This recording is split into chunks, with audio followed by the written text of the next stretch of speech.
Chirag Paswan BJP के सहारे अपनी राजनीति चमकाते रहे और नीतीश कुमार पर लगातार हमला करते रहे।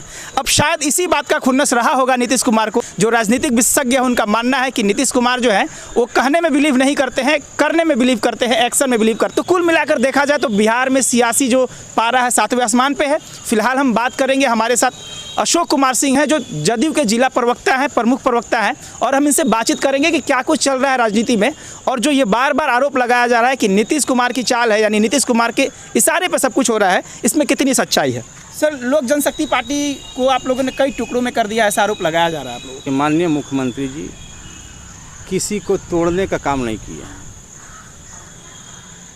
और जिसका परिणाम है कि बिहार की जनता 2005 में विकल्प के रूप में नीतीश कुमार जी को चयन किया था, लेकिन आज 16वां साल चल रहा है, नीतीश कुमार जी को आज बिहार की जनता पसंद के रूप में मान ली है, इसलिए चौथी बार मुख्यमंत्री बनाई। आरोप प्रत्यारोप चलते रहता है, जो टूटता है वो अपने पीछे झांक करके नहीं देखता है कि हमने क्या किया। लोजपा टूटी है, उनका व्यक्तिगत पार्टी है, उनका व्यक्तिगत परिवार है, परिवार टूटा है और किसी के परिवार तोड़ने में माननीय मुख्यमंत्री नीतीश कुमार जी की कोई अहम भूमिका कभी नहीं रही है किसी की। देखिए, दम तो 2020 में चुनाव में हम लोग दिखा दिए कि 72 से 43 पर ला दिए, और यही जो डर है जनता दल यूनाइटेड को स्वप्न में भी दिखाई दे रहा था। चिराग पासवान जी से इतना डर हो गया है जदयू के लोगों को कि आज तक बढ़िया से बिहार के मुख्यमंत्री जी उबर नहीं पाए हैं। वहीं अपने बदले की भावना से विश्वासघात करके, परिवार में कमजोरी देखकर और पार्टी को कमज़ोर करने का प्रयास किया गया। चिराग पासवान जी या तेजस्वी यादव जी, पहले मैं कहा था कि सोना के कटोरा और चम्मच लेकर के पैदा होने वाले ये राजनेता हैं, अपने संघर्ष के बल पर नेता नहीं बने हैं। इनके पिताजी लोग थे जो संघर्ष करके बिहार में अपनी छाप या देश में अपनी छाप छोड़े थे, लेकिन ये लोग बिना संघर्ष वाले लोग हैं। ये लोग हमेशा चाहते हैं कि शीर्ष पर है, दुख तो देखे नहीं है किसी का। अगर ये चिराग पासवान जी अपनी पार्टी को, अपने परिवार को समेट करके रखते तो उनके चाचा, उनके भाई अलग नहीं होता, जैसे रामविलास जी के रीजन में नहीं हुआ।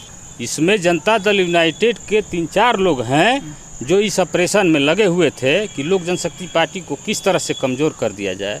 जब जनता दल यूथ के 3-4 कद्दावर नेता जब हैं और इस काम को कर रहे हैं, तो कहीं ना कहीं ये तो साबित हो रहा है कि मुख्यमंत्री जी के संरक्षण में यह काम हो रहा है। लेकिन अपने घर बचाने में अगर नाकामयाब रहते हैं और दूसरे पर आरोप लगाते हैं, हम समझते हैं कि उनकी ओछी राजनीति और वही सोना के चम्मच और कटोरा का सवाल पैदा हो जाता है। इसलिए हम लोग उनके खिलाफ कहीं नहीं है। उनकी पार्टी टूटती है, उनका परिवार टूटता है, उसमें नीतीश कुमार की कहीं भूमिका नहीं है। कोई टूटता है और जिसकी नीति अच्छी लगती है उसके संपर्क में लोग जाना चाहता है, जो नेता अच्छे लगते हैं उनके संपर्क में लोग जाना चाहता है। अगर कोई आता है तो हम उनका स्वागत करेंगे, लेकिन हम ज़बरदस्ती किसी को तोड़ते नहीं हैं।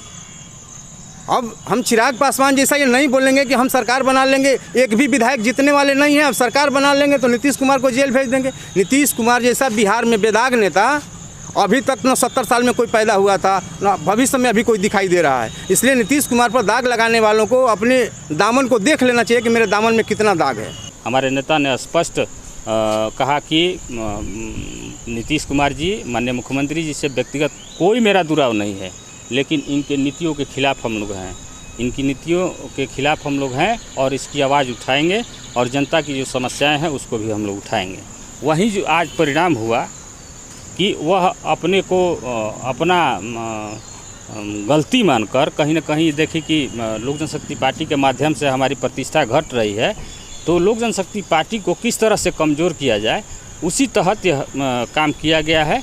हमको कमज़ोर करने का प्रयास किया गया है। कि नीतीश कुमार कभी दबू राजनीति नहीं किए हैं, कभी किसी के दबाव में राजनीति नहीं किए हैं, न किसी दबाव में राजनीतिक फैसला लेते हैं, न किसी को विरोधी जान करके फैसला लेते हैं, बल्कि सबको समान रूप से देखते हैं और समान रूप से चलने के लिए सबको सलाह देते हैं कि आप समान रूप से चलिए, हम भी समान रूप से चलते हैं। किसी से कोई बैर नहीं है, किसी से कोई दुश्मनी नहीं है, सबसे दोस्ती का हाथ बढ़ाना चाहते हैं। अगर सब लोग स्वागत करता है तो हम भी उनका स्वागत करते हैं।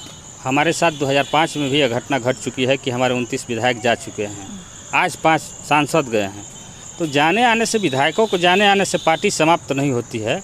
और आज आपको बता देना चाहता हूँ कि जो उथल पुथल आज मची हुई है बिहार की जनता के बीच में, माननीय चिराग पासवान जी एक मजबूत नेतृत्व के रूप में उभरे हैं और आज बिहार की जनता के हर जाति धर्म के लोग चिराग पासवान की प्रशंसा कर रहे हैं और पांचों दागी जो गद्दार सांसद हैं उनको लोग आलोचना कर रहे हैं और कह रहे हैं कि ये सभी लोगों ने चिराग पासवान के साथ धोखा किया। तो ये लोग जनशक्ति पार्टी के जिला अध्यक्ष अखिलेश कुमार सिंह हैं। इनका साफ कहना है कि पहली बार लोजपा में ऐसा नहीं हुआ है कि हमारे सांसद कहीं दूसरे संगठन में जा रहे हैं। इससे पहले भी 2005 में भी कई विधायक चले गए थे, फिर भी पार्टी बरकरार थी, पार्टी थी, आगे भी चुनाव लड़ती रही है और आगे भी लड़ते रहेंगे। ये बिल्कुल थोड़ा सा नुकसानदायक है, लेकिन आने वाले समय में चिराग पासवान के नेतृत्व में हम लोग पार्टी को संभाल लेंगे, पार्टी मजबूत होगी।